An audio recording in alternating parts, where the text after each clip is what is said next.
There's been a lot of Lamar Jackson hate over the course of the last couple of weeks, and Lamar Jackson has finally fired back. We talk about how and so much more coming up next during this episode of Locked On Ravens.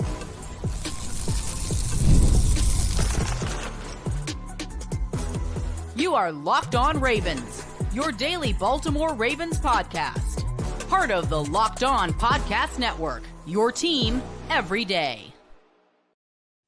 Welcome to another edition of Locked On Ravens, your daily Baltimore Ravens podcast. I'm your host, Kevin Allstreicher of Ravens Wire, and we're here with you on the Locked On Podcast Network, your team every day. Thank you so much for being here, making Locked On Ravens a part of your day and your first listen each and every day. We're free and available on all podcasting platforms, so in video form on YouTube, you can like the video, subscribe to the channel. Also, in audio form, whether you're on Apple Podcasts, Spotify, any other podcasting platform, you can follow along over there and subscribe as well. We do 5 days a week of Ravens content here, Monday through Friday consistently. And also, actually, we do bonus episodes. We're going to have a bonus episode coming out tomorrow about general OTA takeaways.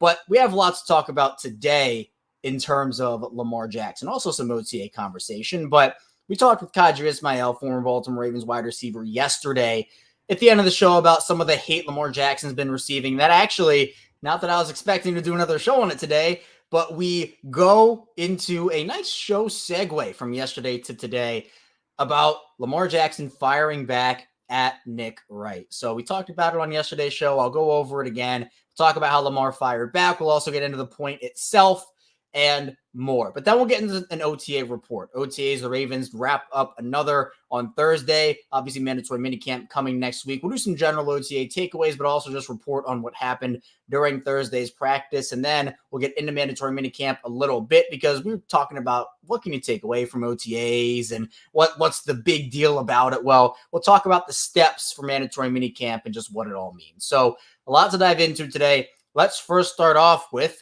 Lamar Jackson firing back. So we've talked a lot about, Lamar wasn't at OTAs and everybody's talking about it. They lose $750,000 and we're not talking about that. We're done with that. Although, funny enough, Mike Florio and Chris Sims went on yesterday and essentially took credit without taking credit for Lamar reporting to OTAs and was like, oh yeah, look at that. He showed up and finally someone got, so that's a whole different conversation. The conversation I want to get to is Lamar Jackson actually responding on Twitter. So Nick Wright ended up putting out a top 5 quarterback list just of his 5 quarterbacks. Lamar Jackson was not on that list. Now, there was a lot of controversy about his list. We'll talk about it, but I had tweeted it out, and then Ramey, who you might know on Twitter, he responded and said, what'd you do to this guy, Lamar? And tagged Lamar. Lamar found Ramey's tweet and responded to him. And it actually, it's funny because with Lamar, it feels like he hops on Twitter like once a month, once every 3 weeks, and just kind of messes around. But he ended up responding to Ramey, and Ramey said, what did you do to buddy Lamar? Ramey said, yeah, that. So Ramey said, what'd you do? And then Lamar said, I don't even know, dude. And then someone said that Lamar Jackson, said it to Lamar. Someone said that Nick Wright had a big nose. So apparently that's the thing that goes around with Nick Wright. Nick Wright having a big nose. I've never really thought about it, but apparently that's what everybody thinks. And Lamar Jackson responded. I had to look up what this was actually. Lamar Jackson just absolutely flamed body and whatever you want to say, just obliterated Nick Wright here. He posted a GIF of a proboscis monkey, the monkeys with the big noses, and gave a little couple emojis, laughing emoji, and like a emoji, like, that's funny. So absolutely, this unreal. I mean, look, Lamar's been dealing with hate ever since college, and the list Nick Wright actually had here, still, I don't know how this is a thing. Patrick Mahomes at 1, which, again, I think we can all agree Patrick Mahomes is 1. That's fine. Josh Allen 2, Joe Burrow 3, CJ Stroud 4, Caleb Williams / Matthew Stafford 5. And this is not the first time Lamar has responded to media hate, media calling him out. He did it to Chris Sims. Obviously, he did it to Mike Florio as well. And he's done it to a lot of different people. This is not the first time or anything new where he'll say, he'll acknowledge it, or he will clap back with something. And I think that this proboscis monkey, or however, I hope I'm saying that right, proboscis monkey, That GIF, which if you don't know what a proboscis monkey is, by the way, look it up because it does. I mean, if you haven't seen the tweet either, you could just go to Lamar's Twitter and find it that way. But Lamar is not shy about doing that. And I think that in a world where, we see athletes get on social media and respond, Lamar's not the only athlete to do that, right? Lamar's not the only athlete to call out media for calling him out. And in this situation, Nick Wright and Lamar, it's not like they have a personal history, but Nick Wright has a history with calling out Lamar. Mike Florio has a history with calling. A lot of these guys have histories.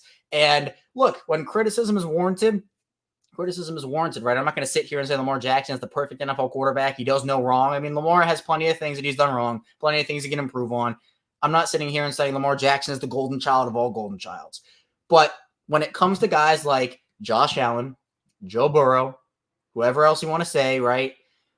It seems like while Lamar is propped up, it seems like those guys are put on a pedestal and Lamar Jackson's put on like a lower pedestal, right? It's like one pedestal up here for Joe Burrow and Josh Allen and whoever else you want to put on that conversation. Then Lamar Jackson is still on a pedestal, but it feels like his pedestal is a lot lower than the other guys. Even though if you want to use the Super Bowl argument with Joe Burrow, okay. But then everybody says, well, Joe Burrow's, he doesn't miss time and, he's been healthier than Lamar. Well, fun fact, Joe Burrow's missed more time injury-wise than Lamar Jackson has, if you didn't know that. So when you talk about, Joe Burrow's been healthy compared to Lamar, it's just not true. Josh Allen, has he won an MVP? Has he made it to a Super Bowl? No, Lamar Jackson hasn't made it to a Super Bowl, but he's won 2 MVPs. The thing with Lamar Jackson, and I had said this on yesterday's show, I said it on the Ryan Ripken show too, a lot of Lamar, not all of it, but when it comes to passing, Lamar Jackson's game is usually eye test based, where he's not going to go out there and throw for 300 yards a game because that's not what the Ravens offense is. This Ravens offense is not Lamar's going to throw the ball 40 to 45 times a game, 30 to 35. That's just not how they operate. They're a run-first team that fits into the offense's skill set, the whole offense's skill set, where that means they're going to run the ball 30, 40 times a game. That they're not throwing it. So when you talk about quarterback, it's like, who's throwing for the most yards? Who's throwing for the most touchdowns? By the way, Josh Allen has led the league in interceptions the past whatever. So it's not like Josh Allen doesn't turn the ball over. Lamar Jackson compared, and again, with more pass attempts comes more interceptions. That's how it works. But it just seems like Lamar's mistakes are magnified and his successes, while appreciated, aren't appreciated as much as some of the other players on the list. Now, I have no problem with Lamar being ranked below Patrick Mahomes. I think Lamar could be ranked from anywhere to 2 to 4 if you want to, put him behind Burrow or Allen. I mean, okay. I'm personally having him higher on my list than 4, but I think the issue starts for a lot of people with number 4 on the list, CJ Stroud, who is a great young quarterback. I love myself some CJ Stroud. I think CJ's awesome, but I want to put this in context here. Lamar and the Ravens beat CJ Stroud twice, once in the regular season, and guess what? Once in the playoffs, which, by the way, Nick Wright ended up blasting Lamar for his playoff performances after he was done listing off his top 5 quarterbacks, where he was asked, what would it take for Lamar to be a top 5 quarterback in your eyes, Nick? And Nick ended up saying, I don't know, not every single year have the worst game of the season in the playoffs. Sorry. So it's just, I don't know, CJ Stroud, he beat Cleveland, right? Give him credit for that. But then he comes to Baltimore and he loses. Now, the expectations for a rookie quarterback in the playoffs versus a guy who's in year 6 is different. And I'm not saying it's not. But we're acting like Lamar's never won a playoff game. We're acting like he hasn't made it to the AFC Championship. Lamar did make the AFC Championship. Has he played well enough in the playoffs overall? No. I think his playoff performances have to improve as a whole. We can acknowledge that, and that's okay to acknowledge. But to sit here and say he hasn't had good games in the playoffs, that Texans game, he was awesome in the playoffs. So I don't know. But the big thing for me here is having Caleb Williams on this list at all, right? Obviously, I don't think that Matthew Stafford is better than him. That's a different conversation, though. Having Caleb Williams over Lamar Jackson is just, it's crazy. I mean, you could insert any word. I mean, it's unbelievable. Caleb Williams could be the greatest quarterback of all time. We don't know who Caleb Williams is going to be. But maybe you love Caleb Williams. Maybe you think he's going to bust out. I don't know. Caleb Williams has not even been through a mandatory minicamp yet. Caleb Williams has not been through a training camp, not a preseason game, not an NFL snap. And he's already being put on lists ahead of Lamar Jackson. I personally just think rookies shouldn't be put on a list at all until the season starts, at the very minimum. But to have a guy who's a 2-time MVP, has broken record after record after record, team, NFL, history books all around, who is so electrifying, who is so fun to watch, to have a rookie who has not played a snap over him is straight up disrespectful. And when you talk about Lamar's response with the proboscis monkey, and you're saying, oh, well, why would Lamar say that? That's so disrespectful, da-da-da. He's clapping back, right? He's clapping back. Nick Wright can sit up there and say whatever he wants and be mean to Lamar Jackson and say all this stuff and have this happening, disrespectful. Lamar's clapping back. And Lamar's someone he's not filtered. He's going to do things his own way. And that's one of the things I really like about Lamar is that, you can talk about how certain players do things certain ways. Lamar does his own thing. He does it his own way. And that's totally fine with me. So, at the end of the day, Lamar's been dealing with hate. And I think for a lot of Ravens fans, the reasons why they get so defensive over Lamar is because this conversation just continues. And it's like, what does Lamar have to do to gain the respect that some of these other guys are getting? I'm not saying Lamar gains no respect at all. He has a lot of respect around the league. But it just seems like we don't have these conversations about Josh Allen and Joe Burrow and any of these guys. It was Trevor Lawrence with Nick Wright for a while, and now Caleb Williams comes in and replaces him. Nick Wright had Trevor Lawrence above Lamar in a lot of these conversations. So I don't know where we go from here. We will keep talking about it because it is stories. We're not going to talk about every single Lamar hate thing, right? It's not realistic. And frankly, I'm not trying to give all that attention, but I think in a situation like this where Lamar goes out of his way to acknowledge it and respond to it, I think that is a pretty big story. Again, not something I was expecting to talk about today, but Lamar does deserve his respect. He deserves criticism when it's due to, right? But for a lot of people just wish it evens out in terms of give him the respect he deserves, give him the criticism he deserves, but the unwarranted criticism is, I think where people draw the line a lot of the time there. So coming up in the second part of the show, we'll talk about OTAs, getting into who performed well at Thursday's OTAs, and also getting into them in general. Stay tuned. We got a lot to talk about here on Locked On Ravens. First, this show is brought to you by eBay Motors. Passion, drive, and patience, the formula for winning championships, is also what keeps your ride or die alive. eBay Motors is everything you need to maintain your vehicle and level up to peak performance. Superchargers, roof racks, exhaust kits, LED headlights, and more. Whether you're into speed, power, or style, eBay Motors has you covered. With over 120 million parts, your number one ride or die will always find exactly what you're looking for. And with eBay Guaranteed Fit, your part is guaranteed to fit your ride every time or your money back. Because with eBay Motors, you're burning rubber, not cash. All the parts need to the prices you want. It's easy to make your car the MVP and bring home huge wins. Keep ride or die alive at ebaymotors.com. Eligible exclusions apply. eBay Guaranteed Fit only available to U.S. customers. We're back for our second segment of Locked On Ravens. Kevin Oestreicher still talking with you here on this Purple Friday. Appreciate you giving me some time here on this Purple Friday and making Locked On Ravens your first listen each and every day. And also be sure to check out Locked On Sports Today over on the Locked On Podcast Network here. Peter Bukowski does a great job giving you the biggest stories throughout all of sports. So obviously, Game 1 of the NBA Finals is now in the books and a lot of other things. So go check Peter out over at Locked On Sports Today. Let's get into OTA talk for Baltimore. They wrap up OTAs and they have Thursdays completed now, and we have some storylines from it. First, we'll get into the absence / who was on the field report. Lamar Jackson was back at OTAs again. So there we go. Showed up for the final week for Lamar. Justice Hill and Olafe Owe were back on the field for today's OTAs, but among those who weren't participating, Deontay Hardy, Bo Braid, Rashad Bateman, Arthur Millette, Kyle Hamilton, Brandon Stevens, Derrick Henry, Trayvon Mullen, Keaton Mitchell, Marlon Humphrey, and then you have other guys as well like Adisa Isaac and Michael Pierce, Kyle Van Noy, Justin Matabike, Isaiah Likely. Have a few guys working on the side field as well. Now, John Harbaugh gave an injury update on Marlon Humphrey, and there wasn't concern with Marlon Humphrey, but Harbaugh expects him to practice next week. So, again, we would hope to see him on the field for mandatory minicamps, but we're going to see. Marlon clearly was not healthy at the end of the season, dealt with some injuries, and I'm not really going to say I'm worried about the situation. I'd rather just let it play out. I know that a lot of people probably expected Marlon to be, okay, what's going on? But John Harbaugh said, I expect him to be ready to practice next week, whether it's full go or not, or whether we choose to put him out there full go. I don't know yet. It's a good question. So Marlon, apparently still recovering or in that process, which again, we don't know the full story here, so I'm not going to speculate on anything.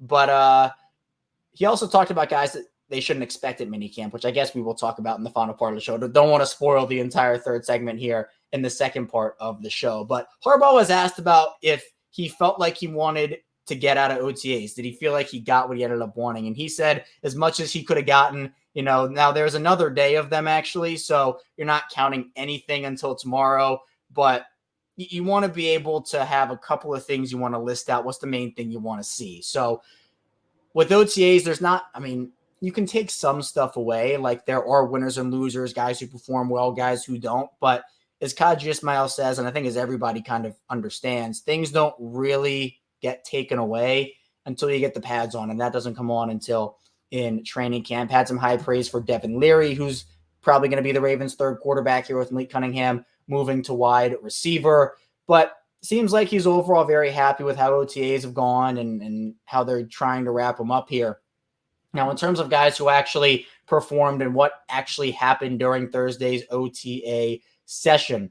So you have Malik Cunningham had a good practice and doing just a lot of small things right. Kyle Barber, shout out Kyle Barber, saying that did a lot of small things right, called almost everything. Now, I think a lot of people assume, and look, I'm kind of guilty of this, I guess, feel like the Ravens wide receiver core is all but set. You have Zay Flowers, Rashad Bateman, Nelson Aguilar, Tylan Wallace, Deontay Hardy, Tez Walker, whatever order you want to put those guys in.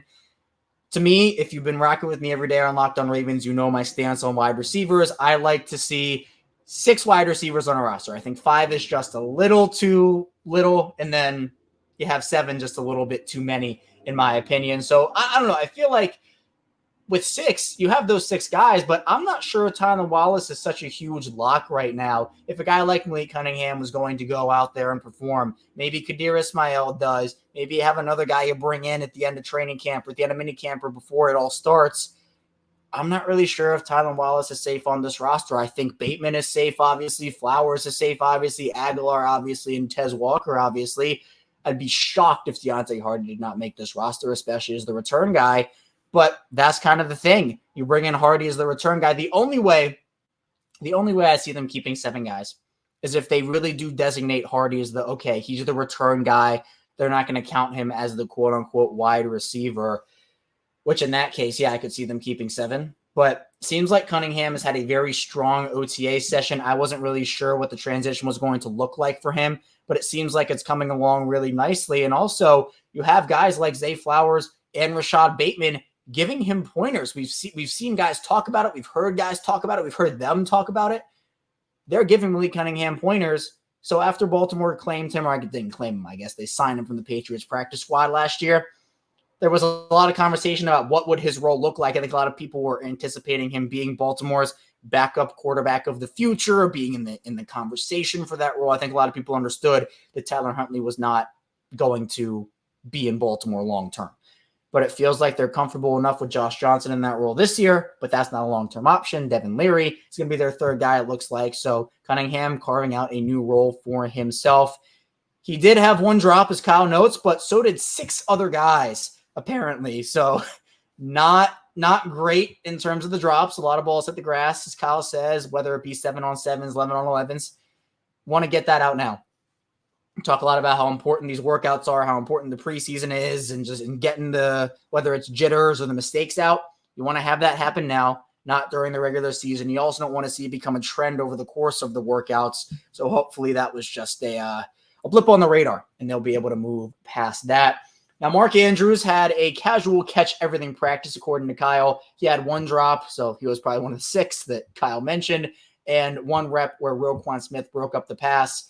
And Kyle notes, again, there's no Humphrey, no Stevens, no Millett, no Hamilton on defense. So the offense had a decent advantage in the secondary with those guys all out. But still, it's a good learning experience, especially for a lot of the younger players where you don't have some of your top guys. That means it's next man up, next guy taking a step up on the ladder and going up against the best in a guy like Mark Andrews. That certainly does help. Now, Pepe Williams intercepted Josh Johnson during a red zone scrimmage, and apparently the defense audibled and confused Josh Johnson into that throw. So good on Pepe Williams, who's fighting for a roster spot, especially as the slot guy could actually could potentially be the backup slot guy here. If Ardarius Washington is truly in the mix for that third safety spot and is leading off that competition right now, if he's in that role, there might be a path for Pepe Williams to make it as Baltimore's backup slot corner behind Arthur Millette, assuming that Ardarius Washington is being a full-time safety at this point. Now, a major highlight that ended up happening was you have Charlie Kolar. So I wish that Kaji Ismail is with us today because Charlie Kolar is his absolute guy. But at the end of the day, he was the one that made the huge play of the day for the Ravens. I'm trying to find the actual highlight here quickly, but Charlie Kolar apparently made the play of the day for Baltimore in OTA practice on Thursday. Charlie Kolar diving for a touchdown catch in a goal line drill despite being held. And then apparently this was a very chippy and chirpy practice for the Ravens, at least in, a lot of guys talk in and which is good. Intensity is good. But Charlie Kolar, after the touchdown, punted the ball to midfield as far as he could in celebration. So that kind of reminds you, back in the day, remember Jordan Lasley put the ball into the pond at the practice facility? I mean, it wasn't exactly that and wasn't quite. I mean, Lasley got kicked out of practice for that, I think.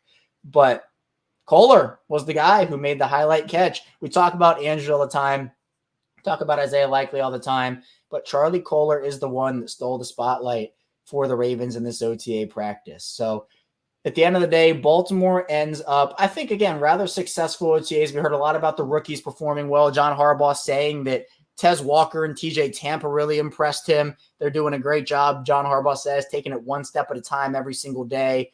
And to me, that's big. I talked about it yesterday, right? John Harbaugh said probably all the rookies are ahead of where we would expected in those two areas. And by that, it's technique and assignment is those two areas John Harbaugh talking about. That's a great sign. And we talked about this a lot yesterday, where the Ravens are going to have to rely on a bunch of second-year guys, third-year guys, fourth-year guys, right? They're going to need a bunch of contributions from players on rookie contracts, especially considering how many vets they lost and the way their roster is constructed.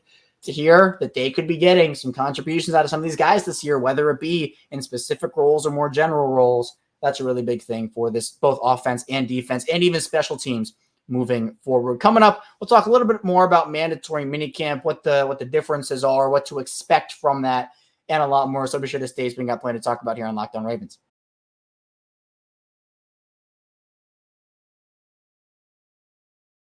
We're back. Our final segment of Locked On Ravens. Kevin Oestreicher still talking with you here on this Purple Friday. Again, as always, really appreciate everybody being here today and giving me some time on your Friday. We're going to do a bonus episode tomorrow on Saturday, kind of wrapping up OTAs. We'll also talk more about OTAs on Monday as well.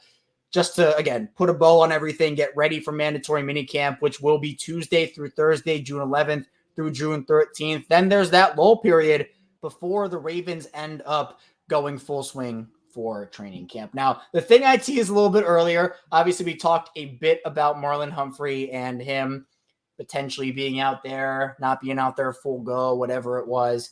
But Harbaugh was asked about some of the other guys that might not be at mandatory minicamp or guys that, we shouldn't expect to see there.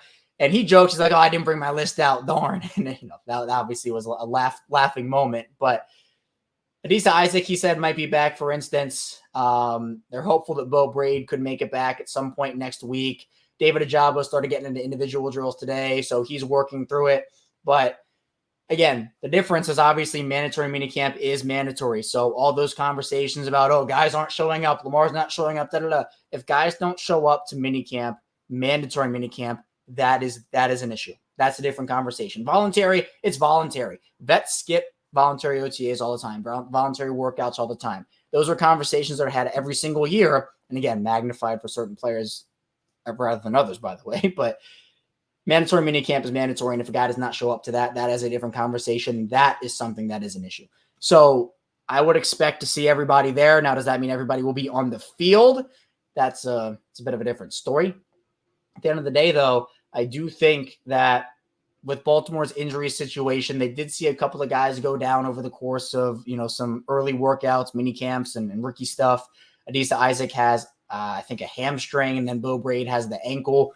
So hopefully seeing those guys back next week will be big, especially with Baltimore relying on a bunch of young safety depth, whether it be Ardarius Washington, Sanusi Kane, or Bo Braden, then getting Lisa Isaac some reps. I don't think Isaac's going to play a huge role for them this year, but still getting him on the field, getting him reps is going to be really important. I also think minicamp is going to be a really good way for the Ravens to practice these new kickoff rules. Justin Tucker spoke to the media yesterday, and Justin Tucker was asked about a lot pertaining to that and said he's positive about it, keeping an open mind. And actually, he was joking a little bit about how in the XFL, where the new kickoff rule ended up, that's where it came from, said that he saw that kickers were in on those tackles about 25% of the time, he said, or something along those lines. And we might see Justin Tucker get a little more involved. Maybe see a hit stick on Justin Tucker, right? But I think the way that Tucker phrased some of his answers, he was asked about for the kickoff rule. And again, this is where minicamp, you can get your best out there.